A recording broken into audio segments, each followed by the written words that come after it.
반갑습니다 여러분. 오늘도 서린입니다.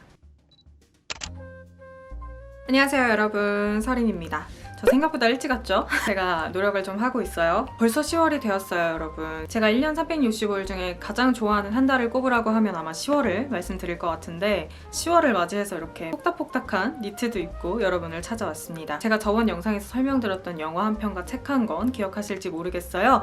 오늘도 역시 영화 한 편과 책 한 권 이렇게 소개를 해드리려고 하는데요. 오늘은 한 작품에 대해서만 설명을 해드릴까 해요. 그게 바로 이 작품입니다. 대도시의 사랑법이라는 작품입니다.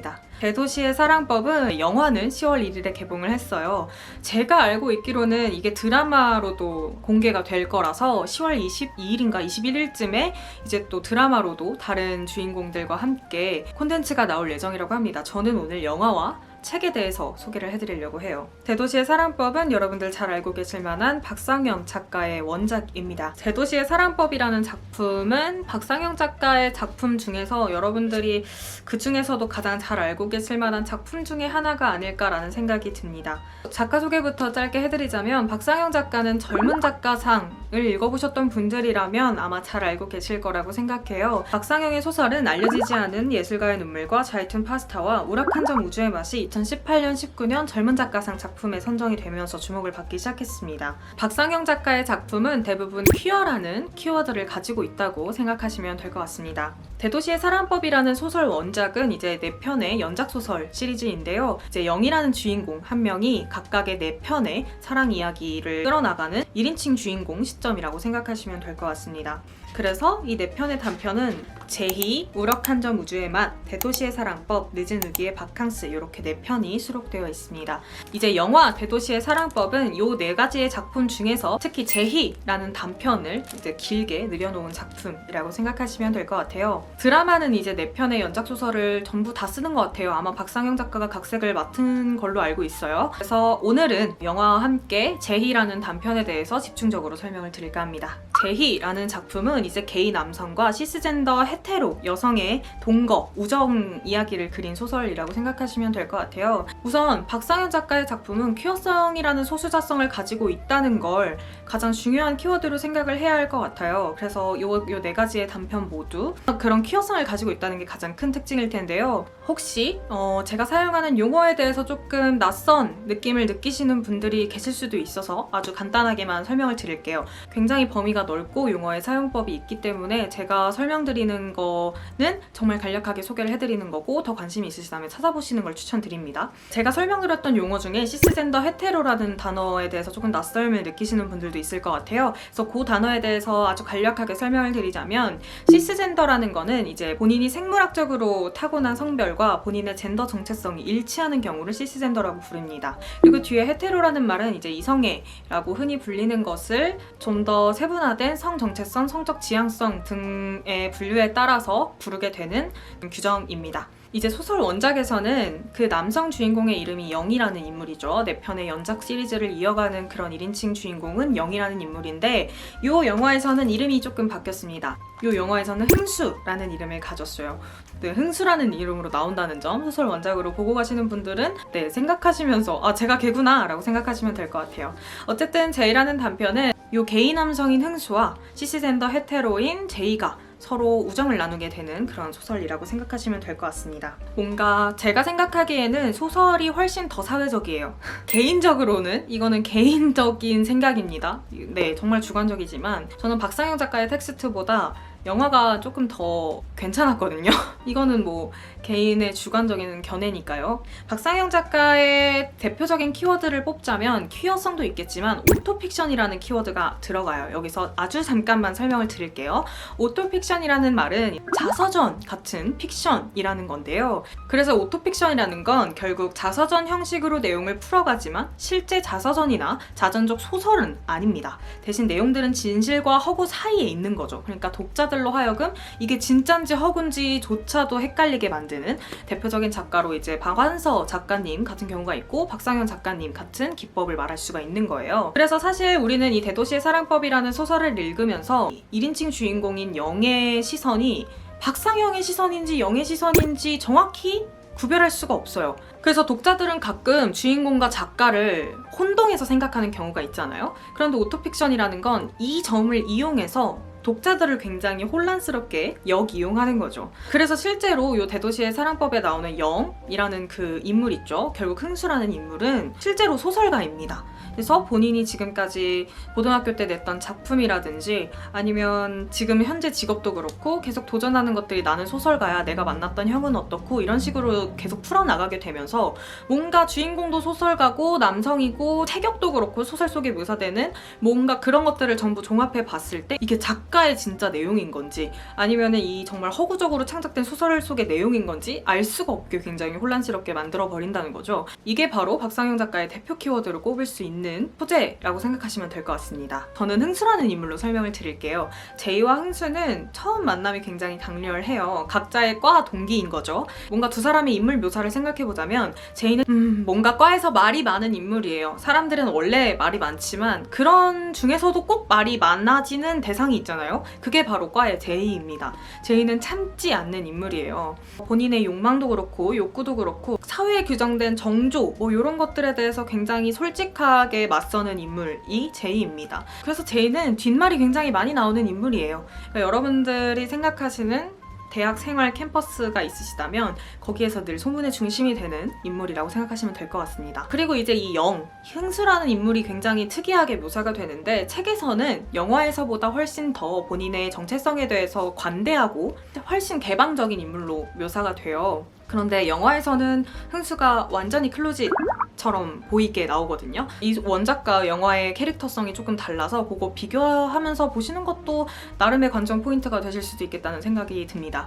어쨌든 이 두 인물이 서로의 연막이 되어준다고 생각하시면 될 것 같아요. 제이에게 초점이 되는 것은 신체와 정조에 대한 가십, 그리고 데이트 폭력 등에 대한 것이고 이제 흥수에게 초점이 가는 것은 어쨌든 아우팅에 대한 협박, 그리고 상시적인 혐오 요 두 가지인 거죠. 그래서 각자의 인물이 이 두 가지에 서로의 연막이 되어주면서 함께 싸워주자라고 하면서 우정을 다지게 되는 이야기입니다. 그래서 뭔가 뭉뚱그려서 예고편을 보거나 소개를 보면 제이와 흥수라는 인물이 찐친, 정말 우정 100%로 서로 동거를 하게 되는 이야기다 라고 말을 하겠지만 이렇게만 설명하기에는 너무 많은 일이 있고 너무 많은 감정선이 있고 너무 많은 설정이 있기 때문에 뭔가 영화관에서 맞이하게 되는 설정들이 굉장히 많아질 수도 있겠다는 생각은 들어요. 잘 만들어진 영화라고 생각해요. 저는 그런 생각을 해요. 가끔은 퀴어성을 조금 가볍게 생각하고 받아들일 수 있게 만드는 작품들도 여러 개는 있어야 된다고 생각을 해요. 저는 그런 거죠. 어쨌든 퀴어성이라는 코드를 당연하게 만들어야 되는 게 좀 중요하지 않나? 라는 생각을 하는 거죠. 그래서 저는 대도시의 사랑법이라는 영화화가 됐을 때는 걱정은 좀 많았지만 뭔가 결과물을 봤을 때는 많이 괜찮았어요. 재밌었던 것 같아요. 박상영 작가에 대한 기본 작품에 대한 정보라든지 그런 것들 없이도 대중들에게도 편안하게 다가갈 수 있는 작품이 아니었나 라는 생각을 하고 있습니다. 뭔가 분명히 클리셰적인 요소들은 있어요. 오글거리는 부분도 있었고 에? 약간 이렇게 보는 장면도 있었지만 저는 개인적으로 괜찮다고 생각을 했어서 추천드리려고 왔습니다. 10월 1일에 개봉했던 영화를 딱 가을을 잘 여는 작품으로 시작을 했던 것 같아서 재미있었어요. 그러니까 제가 박상영 작가가 취향이 아닌 이유는 박상영 작가가 해외 문학상에서 뭔가 각광을 받는 이유는 저는 개인적으로 이거라고 생각해요. 박상영 작가의 문체는 굉장히 간결하고 간단해요. 그러니까 쉽게 말하면 번역이 되기가 굉장히 좋아요. 어떤 느낌인지 아시겠나요? 많은 사람들이 그렇게 말을 하잖아요. 한국 문학이 해외에서 상을 받기 위해서는 번역가의 노력이 정말 크다 라고 말할 정도로 한국어는 문장에 대한 섬세한 단어 표현이 많죠. 문체도 정말 어떤 어미를 선택하느냐, 어떤 말투를 선택하느냐에 따라서도 굉장히 다르고 그런 점에서 봤을 때 박상영 작가의 문체의 특징이라고 한다면 번역이 되기가 굉장히 쉬운 문장들이 많습니다. 이 말은 즉 꼬이지 않았어요. 그래서 읽기가 굉장히 쉬워요. 저는 이것도 하나의 능력이라고 생각하거든요. 그런데 이게 호불호가 정말 많이 갈리는 포인트라고 생각하기도 해요. 저는 개인적으로는 박상영 작가의 문학이 아니라고 생각하는 사람들도 굉장히 많을 겁니다.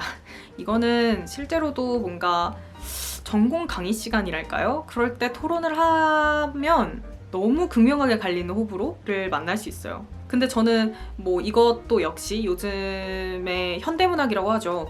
그 현대문학의 특징이라고도 생각을 하거든요. 호불호가 정말 많이 갈리고 무게의 경중을 두는 것 있죠. 이건 한국 문학이 아니야. 너무 가벼워. 아니? 이 정도면은 전 세계로 나갈 수 있는 문학이야. 이렇게 갈리는? 그게 최근 문단의 뭔가 특징이라고 할까요? 그 정도의 생각이 드는 키워드인데 어쨌든 박상영 작가의 특징으로 한다면 그럼 이렇게 세 가지를 꼽을 수 있을 것 같아요. 첫 번째는 퀴어성, 두 번째는 오토픽션, 그리고 세 번째는 방금 말씀드렸던 번역 가능성의 문체, 이렇게 말씀을 드릴 수 있을 것 같아요. 그치만 실제로 박상영 작가의 작품은 부커상 후보에도 오르기도 하고 정말 유명한 해외상의 후보로도 정말 많이 오르고 저는 이게 긍정적으로 보여요. 번역이 가능할 정도로 쉽게 문장을 쓰는 것 역시 능력이겠죠. 저는 그렇게 생각해요. 그렇지만 저는 동시에 그런 문장들의 무게가 많이 낮다는 것 역시 동의해요. 어쩌라는 거냐 싶겠지만 저는 어쨌든 두 가지 입장 전부 다 가지고 있다는 뜻입니다. 모든 단편이 마음에 든다 그러면 그건 말이 안 되는 것 같아요. 작품 중에서 몇 개는 마음에 들고 몇 개는 마음에 안 들어요. 이게 제가 가지고 있는 뭔가 중도적인 입장이 아닐까 싶습니다. 어쨌든 문학은 취향의 문제이기도 하니까 제가 오늘 소개해드리는 작품에 대해서는 이 정도 정보 알고 볼지 안 볼지 선택하신다면 충분하실 거라고 생각합니다. 저는 퀴어라고 하죠. 우리가 LGBTI라고 하는 것보다 훨씬 더 멀리 나가는 개념이에요. 퀴어는 그 모든 것들을 아우르겠다는 그 키워드죠. 그 퀴어성이 이렇게 잘 표현되고 작품성을 인정받는다는 것 자체만으로도 저는 큰 업적이라고 생각합니다. 네, 개인적으로는 그래요. 저는 개인적으로 그렇게 생각해요. 요즘을 생각해보면 시스젠더 헤테로라는 말만 해도 저는 아직까지도 한국에서 이런 것들이 제대로 정립이 안 되었다고 생각을 하는 편이기 때문에 이 박상영의 작품과 영화를 보고 그런 단어와 그런 사람들이 있고 이런 이야기도 있구나라고 아는 것만으로도 저는 정말 큰 시도? 그리고 시작이라고 생각하기 때문에 긍정적으로 봤습니다. 그리고 여러분, 김고은 배우와 노상현 배우가 연기 진짜 잘해요. 깜짝 놀랐어요. 원래도 두 분이 연기를 잘하시는 건 알고 있었지만 저는 솔직히 김고은 배우 보고 너무 놀랐어요. 제이가 그냥 있어요. 내가 책을 읽으면서 생각했던 제이가 스크린에 있더라고요. 그건 진짜 신기했던 것 같아요. 이 두 인물이 되게 어떤 부분에서는 문란하게 느껴지고 어떤 부분에서는 굉장히 방탕하게 사는 것처럼 묘사가 되기도 해요. 20살, 21살에 그렇게 이태원을 놀러 다니고 그렇게 술을 마시는데 그 예고편에 같은 데서도 나오거든요. 내가 한 번 더 술을 마시면은 진짜 개다개 하고 딱 국물 한 입을 먹고 소주 꺼내오는 장면이 있어요. 그거는 젊음도 이기지 못하는 유흥이거든요. 그런 것들로 묘사되는 인물임에도 불구하고 두 사람이 공감받고 계속해서 쳐다볼 수밖에 없게 되는 이유는 그 두 사람만이 가지고 있는 쓸쓸함이 또 있기 때문입니다. 제이라는 인물은 어쨌든 가십의 주인공일 만큼 굉장히 사랑을 진심으로 하고 사랑만 하는 인물이었어요, 원래는. 그래서 심한 말로는 제이에게 해프다라는 말을 많이 하는 거죠. 근데 제이가 한번 그런 말을 해요. 나도 나를 잘 모르겠는데 니네가 뭔데 나를 해프다고 그렇게 쉽다고 규정을 할 수 있냐, 이런 식의 맥락의 얘기를 하는데 그런 말을 하면서 막 울거든요. 그때 제이의 외로움을 제대로 느꼈던 것 같아요. 그리고 흥수라는 인물 역시 어쨌든 현대 사회에서는 소수자성을 가지고 있는 정체성이다 보니 뭔가 사회의 시선과 가족 간의 이야기도 나오게 되고 어쩔 수 없이 본인의 외로움을 표현할 수밖에 없는 인물이에요. 이 두 인물이 그런 사랑 속에 있는 외로움, 그리고 외로움 속에 있는 사랑, 이 두 가지를 굉장히 잘 표현하면서 그것을 뛰어넘도록 해주는, 서로 맞서 싸우게 되는 그런 우정이 있다는 것 자체가, 그래서 제이라는 단편을 좋아하거든요. 뭔가 워딩이 굉장히 직설적이고 그렇긴 하지만 뭔가 영화화로 굉장히 잘 된 것 같아요. 제가 생각했던 영화화보다 훨씬 잘 됐어요.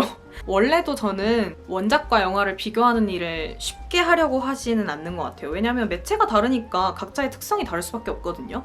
뭐가 더 낫다, 뭐가 더 별로다 이렇게 말을 할 수 있는 부분은 아니라고 생각하지만 개인적으로는 굉장히 만족하면서 봤던 작품이 아닌가 싶어요. 그래서 사실 제 채널에서는 대도시의 사랑법이라는 원작 소설을 단독으로 이렇게 소개할 계획은 없었지만 이번에 보고 온 영화가 굉장히 마음에 들었었기 때문에 한번 데려와 봤습니다. 이 제이라는 작품 말고도 우럭한점 우주의 맛이라는 단편, 그리고 영이라는 인물이 나오는 연작소설 역시 있으니까 흥수의 모델이 된 영이라는 인물에 대한 사랑 이야기가 혹시 궁금해진다면 원작도 한번 찾아보시는 걸 추천드립니다. 뭔가 시간 되게 잘 가는 킬링타임용 영화로도 좀 잘 봤던 것 같아요. 저는 네, 뭔가 가을 같은 영화예요. 쓸쓸하면서도 따뜻하고 되게 화려하거든요. 막 폭죽이 터지기도 하고 중간에 무대 인사 여러분들 찾아보시면 아시겠지만 노상현 배우가 중간에 아이돌 데뷔하는 줄 알았어요. 약간 그런 화려한 장면들도 많기 때문에 재미있게 보실 것 같아요. 아무튼 영화나 원작 소설에 관한 짧은 키워드 소개해드리면서 관심 혹시 있으시다면 추천드리려고 데려와 봤습니다. 문화의 계절이잖아요, 여러분. 저는 이제 곧 시험 기간이지만 이렇게 중간중간에 뭔가 숨통 트일 만한 것을 찾아다니고 있습니다. 그래도 저 생각보다 빨리 왔죠? 다음에도 우리 조금 더 빨리 볼 수 있도록 제가 노력을 한번 해보겠습니다. 그러면 오늘은 여기까지 할까요? 오늘 기록은 여기까지. 다음 영상에서 봐요. 안녕. 안녕.